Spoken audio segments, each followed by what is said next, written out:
Mundakkai school പുനർനിർമ്മിക്കും. വിശ്വശാന്തി foundation 3 കോടി രൂപ നൽകും.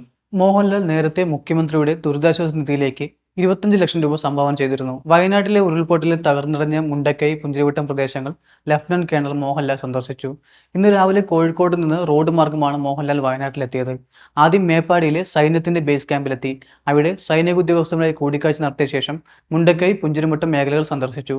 സംവിധായകൻ മേജർ രവി മോഹൻലാലിനൊപ്പം ഉണ്ടായിരുന്നു. ദുരന്തഭൂമിയിലേത് സങ്കടകരമായ കാഴ്ചകളെന്ന് മോഹൻലാൽ മാധ്യമങ്ങളോട് പറഞ്ഞു. മേപ്പാടിയുടെ മുകളിൽ എത്തിയപ്പോഴാണ് ദുരന്തത്തിന്റെ വ്യാപ്തി മനസ്സിലായത്. രക്ഷാപ്രവർത്തകരെ മനസ്സുകൊണ്ട് നമസ്കരിക്കുന്നു. ആർമി, നേവി, എയർഫോഴ്സ്, പോലീസ്, സന്നദ്ധ സംഘടനകൾ എന്നിവരുടേത് സ്തുത്യർഹമായ സേവനമാണെന്ന് മോഹൻലാൽ പറഞ്ഞു. താൻ ഭാഗമായ വിശ്വശാന്തി ഫൗണ്ടേഷൻ ദുരിതാശ്വാസ പ്രവർത്തനങ്ങൾക്കായി ആദ്യഘട്ടത്തിൽ 3 കോടി രൂപ നൽകുമെന്ന് മോഹൻലാൽ അറിയിച്ചു. Vishwashanti foundation Mundakkai LP school പുനർനിർമ്മിക്കുമെന്നും മോഹൻലാൽ അറിയിച്ചു. മോഹൻലാൽ ലഫ്റ്റനന്റ് കേണലായിട്ടുള്ള 122 ഇൻഫൻട്രി ബറ്റാലിയനാണ് വയനാട് രക്ഷാപ്രവർത്തനത്തിന്റെ മുൻനിരയിലുള്ളത്. കഴിഞ്ഞ 16 വർഷമായി 122 ബറ്റാലിയന്റെ ഭാഗമാണ് മോഹൻലാൽ. നേരത്തെ മുഖ്യമന്ത്രിയുടെ ദുരിതാശ്വാസ നിധിയിലേക്ക് മോഹൻലാൽ 25 ലക്ഷം രൂപ സംഭാവന ചെയ്തിരുന്നു. സോഷ്യൽ മീഡിയയിൽ ഒരു കുറിപ്പും നടൻ പങ്കുവച്ചിരുന്നു. നമ്മൾ മുമ്പും വെല്ലുവിളികളെ അഭിമുഖീകരിക്കുകയും കൂടുതൽ ശക്തരാവുകയും ചെയ്തിട്ടുണ്ട്.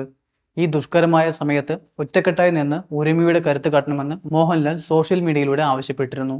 വയനാട്ടിലെ ദുരന്തഭൂമിയിൽ രക്ഷാപ്രവർത്തനത്തിൽ ഏർപ്പെട്ടിരിക്കുന്ന സന്നദ്ധ പ്രവർത്തകർ, പോലീസുകാർ, ഫയർ ആൻഡ് റെസ്ക്യൂ, NDRF, സൈനികർ, സർക്കാർ ഉദ്യോഗസ്ഥർ അടക്കമുള്ളവരെ സല്യൂട്ട് ചെയ്യുന്നതായും നടൻ പറഞ്ഞിരുന്നു.